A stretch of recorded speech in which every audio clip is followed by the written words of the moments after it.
भक्तों को भी जाना पड़ गया। नाथद्वारा में उस समय दाऊजी तलेसरा उत्तरदायी श्रावक थे। वे स्वामी जी के परम भक्त तो थे ही, संपन्न होने के कारण नगर में भी सम्मान्य स्थान रखते थे। उन्होंने स्थानीय श्रावकों से विचार विमर्श किया। सभी का कहना था कि स्वामी जी का निष्कासन हम श्रावकों का घोर अपमान है। स्वामी जी तो संत होने के कारण मान अपमान में सम रहकर सहज रूप से अन्यत्र पधार गए, परंतु हम तो गृहस्थ है, सम्मान पूर्वक जीना चाहते हैं। यदि एक बार चुपचाप अपमान सह लिया तो बार बार अपमानित होते रहने की संभावना हो जाएगी। इसलिए या तो इस आदेश को बदलवाना चाहिए, अन्यथा हमें ये नगर छोड़ जाना चाहिए। आदेश बदलवाने के लिए गोसाई जी पर दबाव डालने की पद्धति भी यही निश्चित की गई कि नगर त्याग की तैयारी कर ली जाए। महाजनों का गांव से चले जाना उस समय ग्रामाधिपतियों की आय को प्रभावित करता था, अतः यथासंभव वे उनको अन्यत्र चले जाने से रोका करते थे। तो नाथद्वारा के अंदर एक परिवार, दाऊजी तलेसरा का परिवार, और वे भी वहाँ के प्रमुख श्रावक थे और स्वामी जी के परम भक्त थे। तो उनको ये बात ठीक नहीं लगी, तो उन्होंने फिर वहाँ के श्रावकों से विचार विमर्श किया, मीटिंग बुलाई और कहा कि स्वामी जी के तो कोई फर्क नहीं पड़ेगा, ये तो संत पुरुष है, मान अपमान दोनों में ही सम रह जाएंगे, लेकिन हम तो गृहस्थ है, हमारे सम्मान का क्या होगा। इसलिए अगर हम अभी चुप रहे तो ये तो स्थिति बार बार घटित होगी। तो हमें अपने सम्मान के लिए या तो आदेश को बदलवाना है या फिर हमें नगर को छोड़ देना। तो ये एक फैसला कर लिया कि गोसाई जी के पास में जाना है और दोनों स्थिति बता देगी, या तो भिकन जी आएंगे या फिर हम जाएंगे। और उस समय क्या है, महाजन लोग होते थे, उनका विशेष प्रभाव होता था, और कोई गांव नया बसाते थे तो कहीं न कहीं से महाजन को लाकर उस गांव के अंदर, अगर महाजन नहीं है तो फिर वो गांव जैसा भी नहीं है। तो और फिर महाजन व्यापार करते थे और उनके कर टैक्स से उनकी आय होती थी। तो अगर महाजन लोग कम हो जाएंगे तो आय भी प्रभावित हो जाएगी। इसलिए जैसे तैसे भी उनको सुविधा देकर भी वे महाजनों को रोकने का प्रयत्न करते थे। दाऊजी आदि कई परिवारों ने नगर त्याग का निर्णय किया। गृह सामान से लदी बैलगाड़ियाँ उनके परिवारों को लेकर कोठारिया की ओर विदा हो गई। दाऊजी आदि श्रावकों ने गोसाई जी के पास जाकर घरों तथा दुकानों की चाबियाँ उनके सम्मुख रख दी। गोसाई जी ने ऐसा करने का कारण पूछा तो दाऊजी ने कहा, आपने हमारे धर्म गुरु स्वामी भिखन जी को निकाल दिया, तब हमारा यहाँ रहना संभव नहीं रह सकता।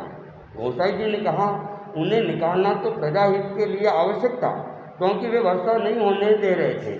उनके विषय में अन्य भी अनेक शिकायतें, वे दया और दान के विरोधी हैं। दाऊजी ने कहा, ये विचार लोगों को भ्रांत करने के लिए उनके विरोधियों द्वारा प्रसारित है।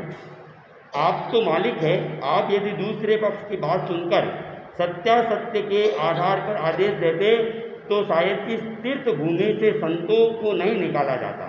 जो संत एक चींटी को भी कष्ट नहीं देते, वे कैसे दया और दान के विरोधी हो सकते हैं तथा वर्षा रोककर कैसे लाखों प्राणियों को पीड़ित कर सकते हैं। प्रसंगवश तलेसरा जी ने स्वामी जी की मान्यता और चर्या से भी उन्हें अवगत करवाया। तो वे गोसाई जी के पास में गए, चाबियाँ समझा दी। परिवार वालों को तो उन्होंने पहले ही रवाना कर दिया, सामान वगैरह लेकर बैलगाड़ियों के ऊपर लाद कर कि आप लोग भी किधर की तरफ, कोठारिया की तरफ चले गए। और वे लोग आए और चाबियाँ रखी। तो उन्होंने कहा, ये क्या कारण है? तो उन्होंने कहा कि हमारे धर्मगुरु भिखन जी को आपने जब निकाल दिया, फिर भला हम यहाँ कैसे रह सकते हैं। तो उन्होंने कहा कि उनके बारे में बहुत सारी शिकायतें भी है, दयादान के विरोधी भी है, वर्षा को भी वे रोक देते हैं।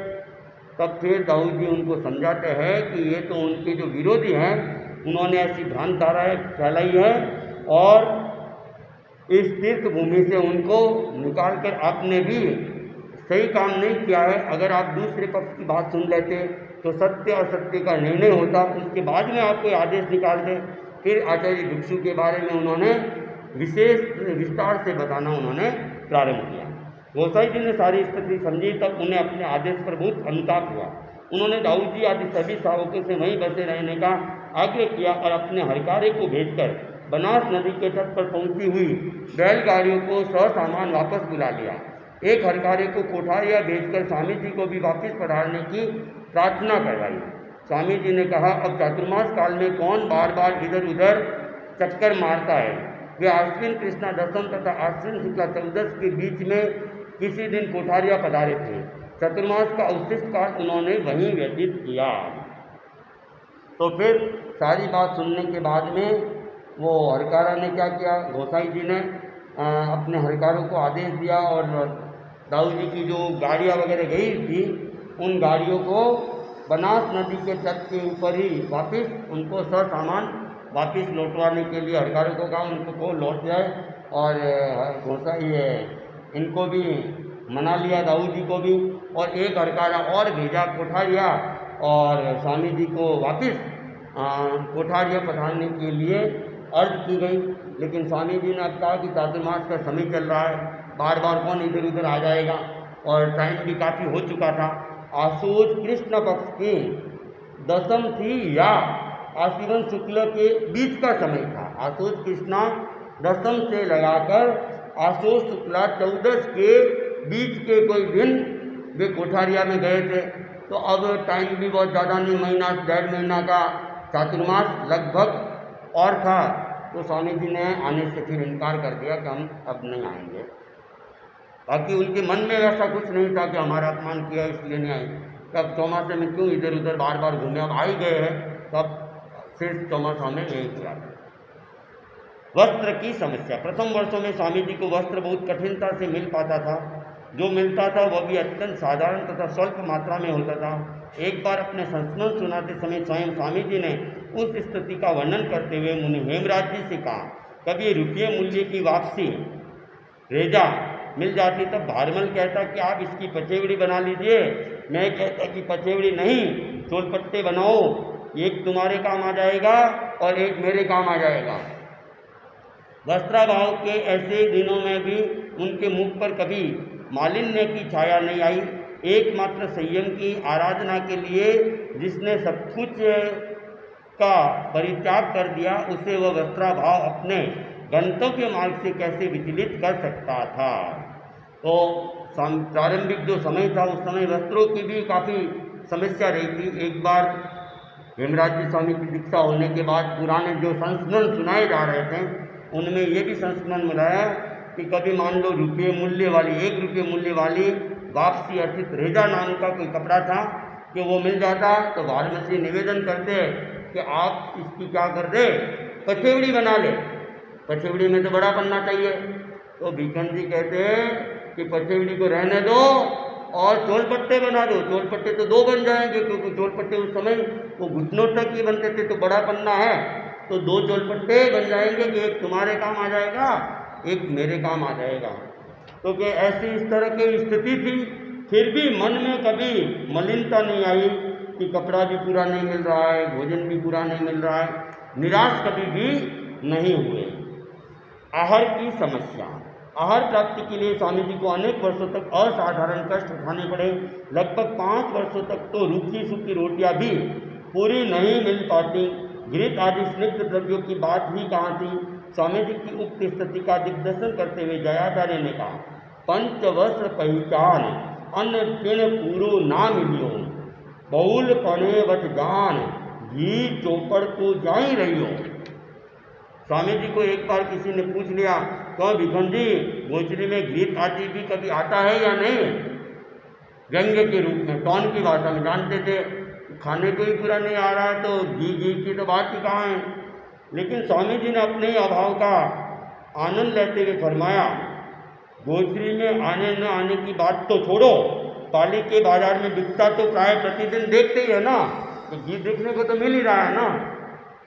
पूछने वाले ने संभवतः उन्हें चिढ़ाने के लिए व्यंग्य में ही पूछा था, परंतु स्वामी जी ने अपने उत्तर के द्वारा मानो उस व्यंग्य की आधार भूमि को ही खिसका दिया। रोटी का दंड। संसार के प्राय प्रत्येक क्रांतिकारी पुरुष को अज्ञ जनता के अंध प्रकोप का भाजन होना पड़ता है। स्वामी जी भी फिर उसके अपवाद कैसे हो सकते थे। विरोधी लोगों ने उनके विपरीत इतनी प्रकार की भ्रांतियाँ फैलाई कि लोगों ने विद्वेषाग्नि जल उठी। गांव-गांव में कहीं व्यक्तिगत कहीं सामूहिक प्रतिबंध किए जाने लगे कि जिससे उन्हें भिक्षाचर्या में आहार पानी तक मिलना बंद हो जाए। एक बार बिलाना में स्वामी जी पधारे। पता लगते ही समाज के प्रमुख ने प्रतिबंध लगा दिया, जो भिखन जी को रोटी देगा उसे प्रत्येक रोटी पर 11 सामायिक दंडक डालनी पड़ेगी। एक मतलब स्वामी जी को अगर रोटी दी तो उसके बदले में 11 सामायिक का दंड। एक दिन एक घर में स्वामी जी गोचरी पधारे। आहार पानी की पूछताछ करने पर बहन ने कहा, तुम्हें रोटी दे दूं तो स्थानक में सामायिक कर रही मेरी ननद की सामायिक गल जाए। इस प्रकार के अनेक भ्रम फैलाकर विरोधियों ने उन्हें पराजित करना चाहा, परंतु वे सदा अपराजित रहे। और ऐसी ऐसी बातें फैलाई कि एक बहन ने तो कह दिया कि मैं अगर रोटी दूंगी तो मेरी जो ननद स्थानक में सामायिक कर रही है उसकी सामायिक गल जाएगी, बेकार हो जाएगी, इसलिए मैं तुम्हें रोटी नहीं दे सकती।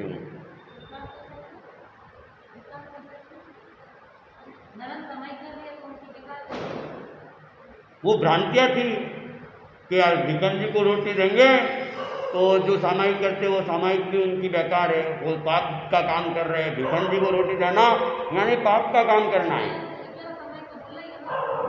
नहीं, वो तो सामाजिक एक प्रतिबंध लगा दिया। और भी मान लो प्रतिबंध तो था ही, कोई प्रतिबंध के बहाने भी मान लो दे दे तो एक और भी भ्रांत ऐसे अलग अलग भ्रांत डाला है ताकि कोई भिक्षा किसी भी रूप में दे ही नहीं। 3 गोचरी लोगों ने संभवतः यह समझा था कि ऐसे प्रतिबंध लगा देने तथा भ्रांतियाँ फैला देने पर आहार पानी की प्राप्ति कठिन हो जाएगी, तब वे शीघ्र ही अन्यत्र चले जाएंगे। परंतु स्वामी जी ने वैसा नहीं किया।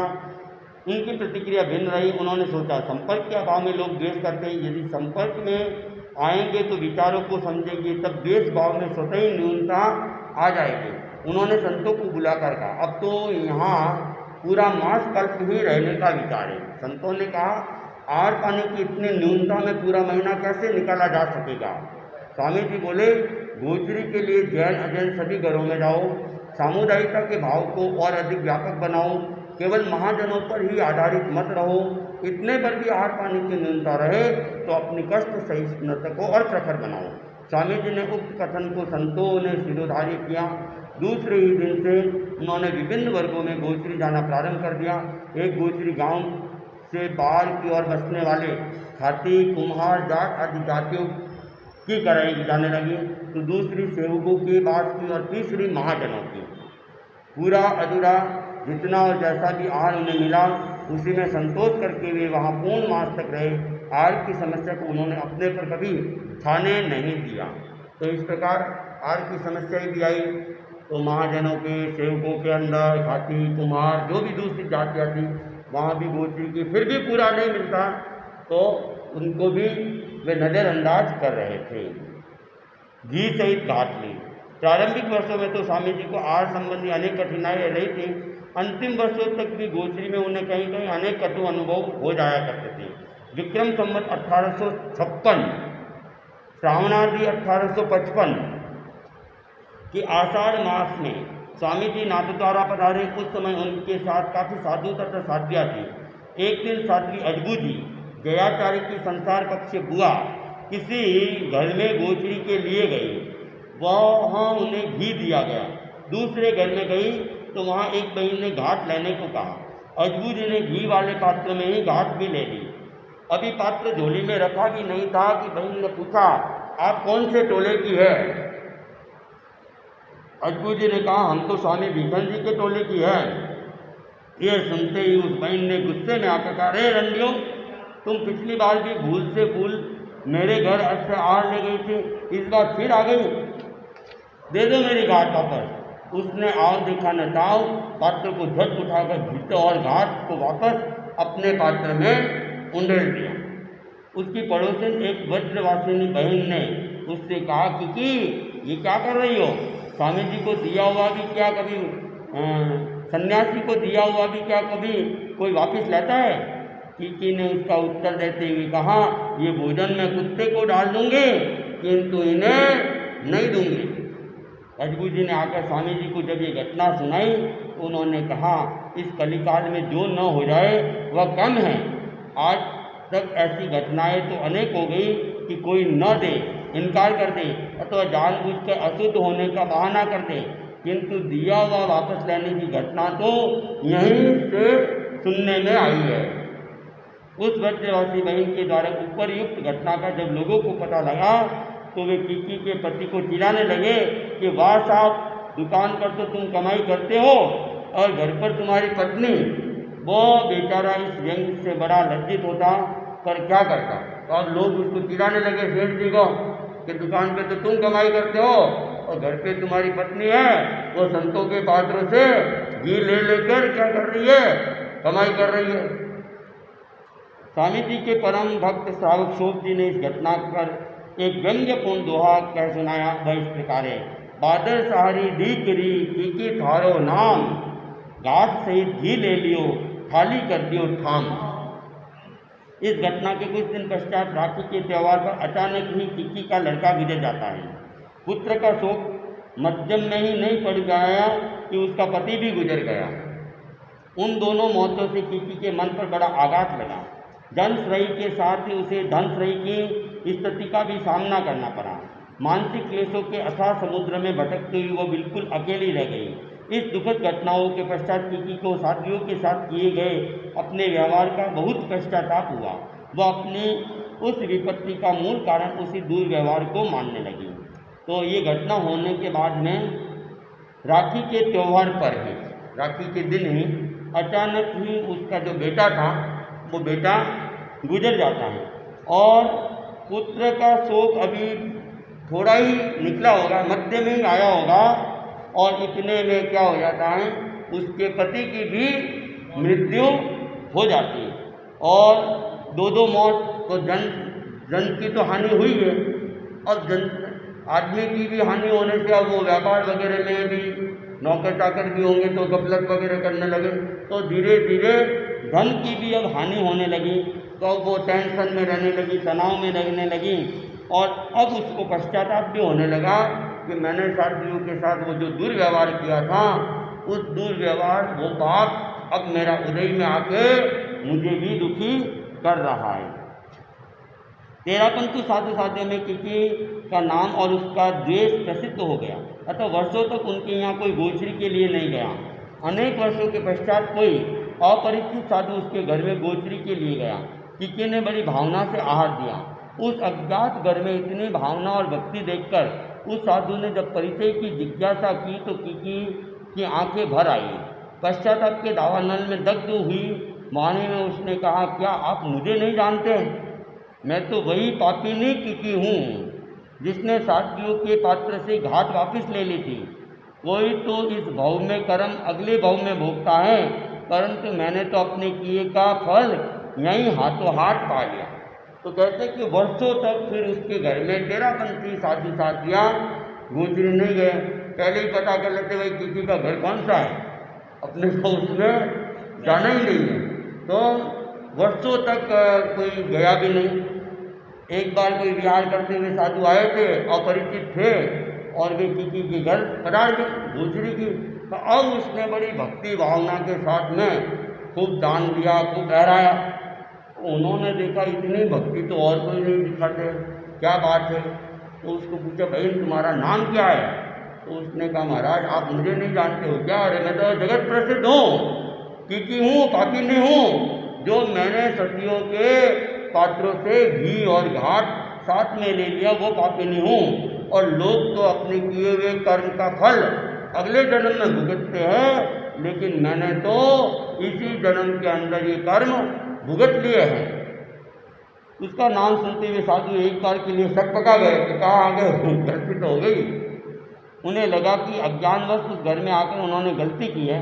वापस जाने के लिए वे तत्काल मुड़े ही थे कि कीकी ने कहा, महाराज उस दिन के पश्चात आप लोगों ने तो आज ही मेरे घर में पदार्पण किया है, आप आते रहिएगा, जिससे मेरा वो पाप कुछ तो धुलेगा। कि उसके बाद में और कोई आए नहीं, आज पहली बार ही तेरापंथी साधु आए, और मैं आज करती हूँ आप मेरे घर पधारते रहना, ताकि जो मैंने पाप किया था वो पाप मेरा साफ होता रहे। कीकी में परिवर्तन आया और उसमें गोचरी के लिए भावना भी आई। पर यह सब अपने वर्षों के बाद की बात है। संभवतः स्वामी जी के देहावसान के भी बात की, परंतु इस घटना के पूर्वांश से स्पष्ट पता लग जाता है कि स्वामी जी के समय में आहार की उपलब्धि में कितनी बाधाएं रहती थी। हूँ तो तेरा पंथी ही पढ़ाओ तो छोड़ दूँ, चलो ये चैप्टर पूरा हो जाएगा। हूँ तो तेरा पंथी। विक्रम संवत 1856 में स्वामी जी ने अपना चातुर्मास नाथद्वारा में किया। अस्वस्थता के कारण वे वहाँ लगभग 13 मास तक रहे। चातुर्मास से पूर्व आषाढ़ माह में किसी द्वारा घाट वापस लाने की घटना घटित हो चुकने पर स्वामी जी ने जमद्वेष को ध्यान में रखते हुए साधु साथियों को निर्देश दिया कि अभी हमें श्रावकों के घरों में ही गोचरी जाना चाहिए। फलस्वरूप कई महीनों तक अन्यत्र गोचरी नहीं की गई। तो 1856 का चातुर्मास स्वामी जी ने नाथद्वारा में किया था और शायद उस समय स्वामी जी अस्वस्थ थे तो लगभग 13 महीनों का प्रवास, चौमासा ही नहीं, 4 महीना नहीं, 13 महीनों का प्रवास स्वामी जी का वहाँ होता है। और वो किकी वाली घटना उसी वर्ष घटित होती है। तो उस घटना के कारण से जनता के अंदर एक द्वेष की भावना भी फैली हुई थी। तो साधु साथियों को निर्देश दिया कि अभी हमें श्रावकों के घरों, अपने जो श्रावक है उनके घरों में ही गोचरी जाना चाहिए, दूसरे घरों के अंदर अभी जाने में फायदा नहीं है। एक दिन मुनि हेमराज जी ने स्वामी जी से निवेदन किया, गोचरी निषेध से तो अन्य लोगों के साथ हमारा संपर्क सूत्र ही टूट गया।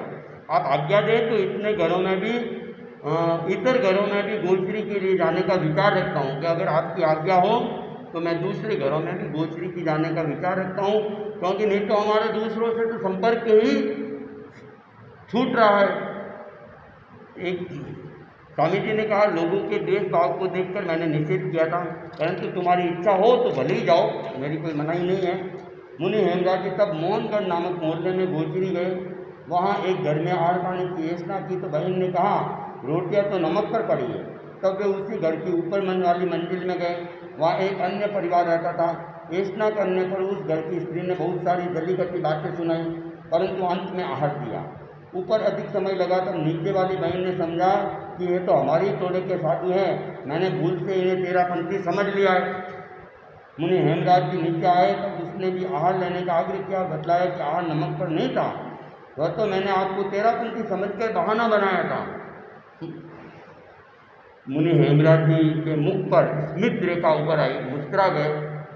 उन्होंने कहा, बहन मैं हूँ तो तेरा पंथी साधु ही, आहार तेरी इच्छा हो तो दो, चाहे मत दो। बहन बड़ी असमझता की स्थिति में पड़ गया, क्या करूँ। आखिर लज्जित होते हुए उसने अत्यंत अन्य मनस्ता से आहार दिया। मुनि हेमराज जी को उस दिन आहार के शुद्ध या अशुद्ध होने के एक बिल्कुल ही नए प्रकार का पता चला कि शुद्ध कैसा होता है। अशुद्ध को भी शुद्ध और शुद्ध को भी अशुद्ध लोग कह देते। मुझे तो चाहिए। एक अन्य घर में मुनि हेमराज जी गोचरी के लिए गए तो बहन ने कहा, मुझे तो तेरा पंथी को आहार देने का त्याग है। मुनि हेमराज जी बड़े शांत भाव से कहा, कोई बात नहीं, आहार नहीं सही, अतित पानी तो हो तो वही दे दो। आहार देने के त्याग है, अगर पानी अतित है तो पानी दे दो, पानी के तो त्याग नहीं है ना। आखिर उसने थोड़ा सा पानी का दान किया। मुनि हेमराज जी ने वापस आकर उन दिन की गोचरी के अपने अनुभव स्वामी जी को बतलाए तो वे उनकी सहिष्णुता और व्यवहार कुशलता से बड़े प्रसन्न हुए। घेरों का बिखराव। प्रारंभिक वर्षों में स्वामी जी के चारों ओर अभाव के घेरे बहुत सबल थे, परंतु ज्यों-ज्यों समय बीतता गया वे स्वयं ही ढीले होते गए। जिन महारथियों ने उनको उस चक्रव्यूह में फंसाकर परास्त करने की बात सोची थी, उन्हें ये पता नहीं था कि जीवन संग्राम का ये महान योद्धा चक्रव्यूह में प्रविष्ट होना ही नहीं, उसका भेदन भी जानता है। अभिमन्यु की तरह स्वामी जी को भी सब ओर से घेरा गया, परंतु उन्हें एक क्षण के लिए भी निरस्त्र नहीं किया जा सका। फलस्वरूप उनके अगाध शास्त्र ज्ञान और समर्थ तर्क बल के सामने सभी महारथियों को झुक जाना पड़ा। अभाव के घेरे पहले चरमराए और फिर छिन्न भिन्न होकर बिखर गए। स्वामी जी न कभी अभाव से त्रस्त हुए और न भावों से बचे। उभय स्थितियों से निर्लिप्त रहकर उन्होंने जिस आत्मविजय की अवस्था को प्राप्त किया था, वस्तु तो वही उनकी जीवन संग्राम की महान विजयी थी। चलो 6 अध्याय कंप्लीट। प्रश्न? चलो पहले प्रश्न फिर टोकन। हाँ आज तो है ही थी।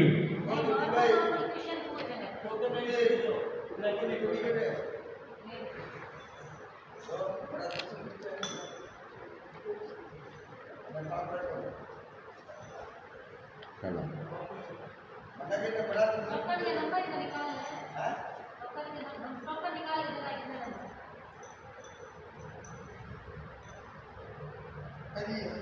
आचार्य भिक्षु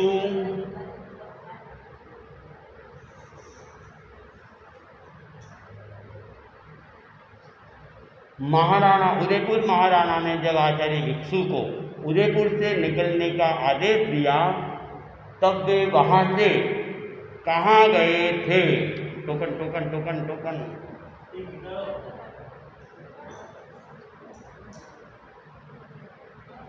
नंबर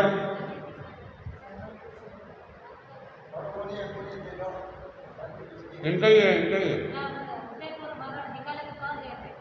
हाँ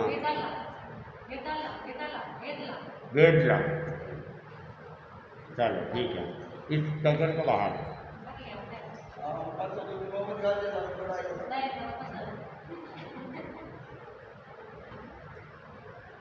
मूर्ति पूजक आमनाई का कौन सा परिवार विद्वेष अग्नि में जल उठा? हाँ हाँ निकालो निकालो नंबर 44 तुम्हारा है, बोलो।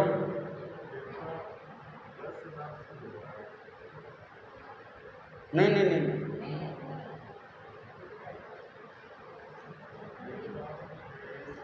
चलो दूसरा टोकन।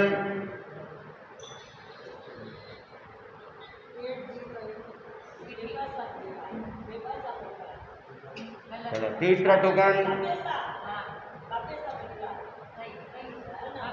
हाँ अभी चलो ठीक है।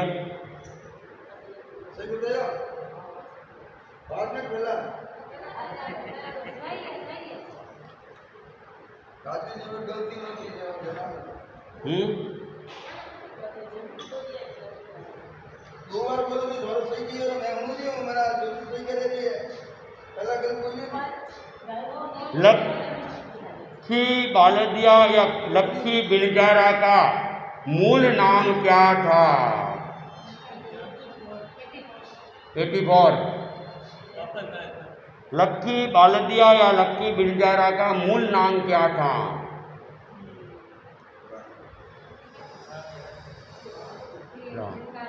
टोकन एक मोती बंजारा। ठीक है, 3 प्रश्न हो गए।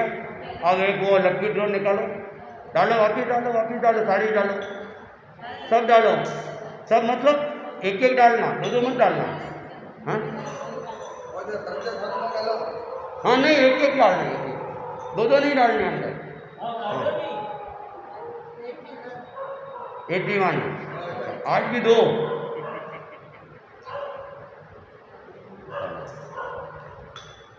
चलो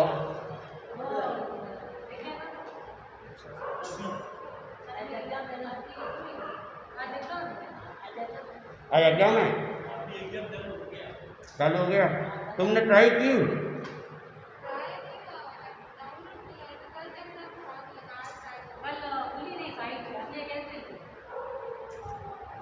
वो कहाँ गया?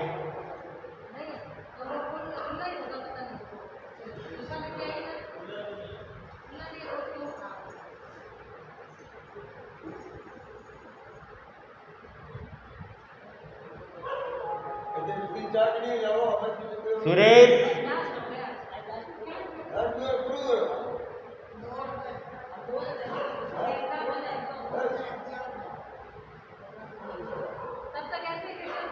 बंद।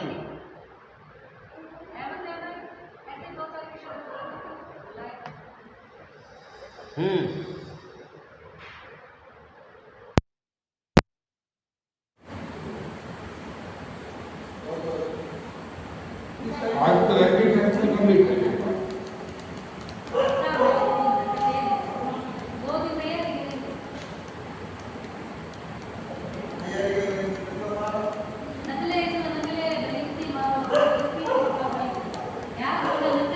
श्रावकों के संकाय भी कहाँ जो दूर हो, ये बात किसने कही थी?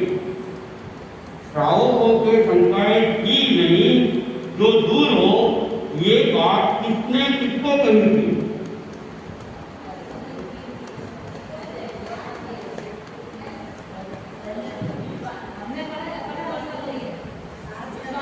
मान जी ने किसको कही थी?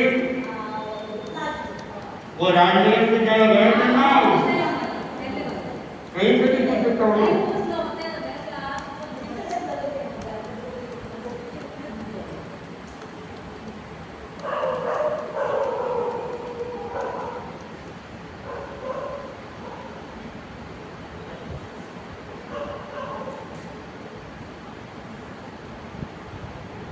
आचार्य जयमन जी के पास में जोधपुर में रघुनाथ जी के संदेश वाला पत्र कहाँ के भाइयों ने भेजा था?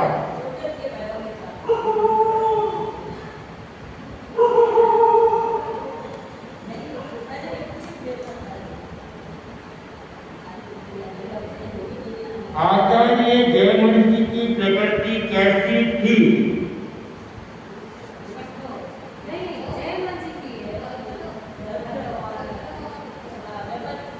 निरंकार एवं भद्र सकल परिणामी थे।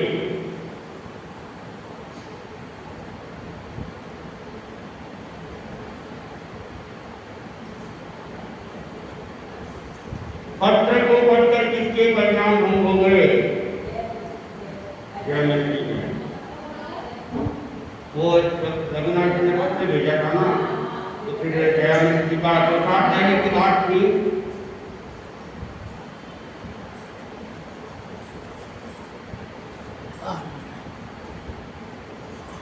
आचार्य पद पर आसीन किसी व्यक्ति से क्या करना, कैसी आशा करना व्यर्थ है?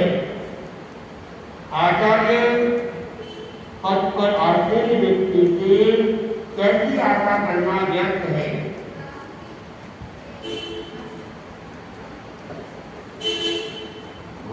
शब्द दूसरा, गिरियोद्धार की आशा करना व्यर्थ है।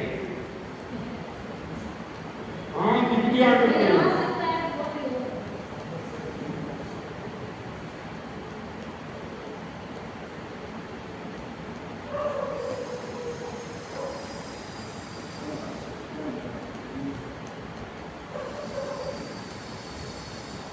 राजनगर चातुर्मास से लगाकर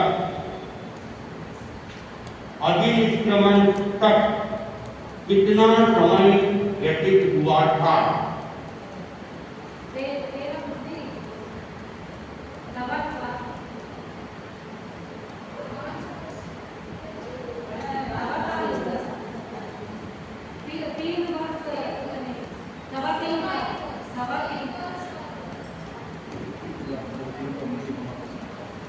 तीन वर्ष कैसे होंगे? 3 वर्ष 1850 का